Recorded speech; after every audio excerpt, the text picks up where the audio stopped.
Magandang araw mga kaibigan. Sa video ito, tayo ay bibisita sa bagong bukas na Iloilo River North Bank o mas kilala sa bagong tourist attraction na tinatawag na Iloilo Sunset Boulevard. Ito ay matatagpuan sa boundary ng Barangay Tabukan sa Mandurriao District at Barangay Cagbang sa bayan ng Oton.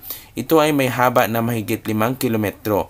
Bukas na ang nasabing kalsada sa trapiko na iyong taon bago talaga ang highlights ng Dinagyang.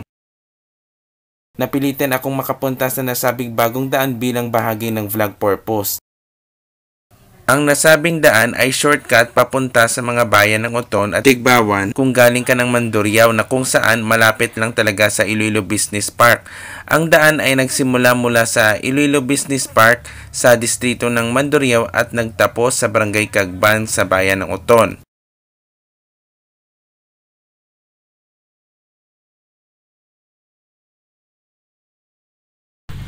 Nandito po ko ngayon sa Iloilo Sunset Boulevard. Ayan, so as you can see yung nasa likod ko, yan na. So, sunset na. So, time check is at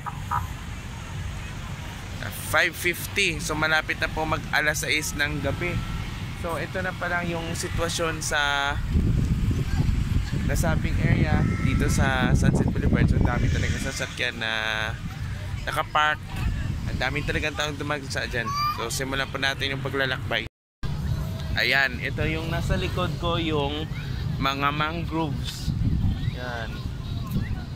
Yan, itong mga rivers dyan. May features ang nasabing Iloilo River North Bank gaya ng esplanade, viewing decks, bike lanes na kung saan pwede ka dyan magbabike. Perfect place talaga kung mag-jogging lalo na kung may gagawing fellowship. Ang street lights na nasa center aisle ay solar powered kaya mas matipid talaga sa kuryente.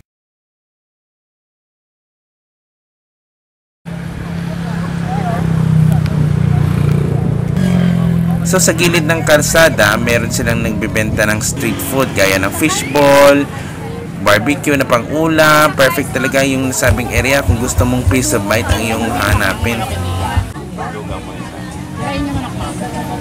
Alright, so andyan po nagtatapos sa ating video for today sa aking pagbisita sa Iloilo Sunset Boulevard sa Mandurriao District at Bayan ng Oton.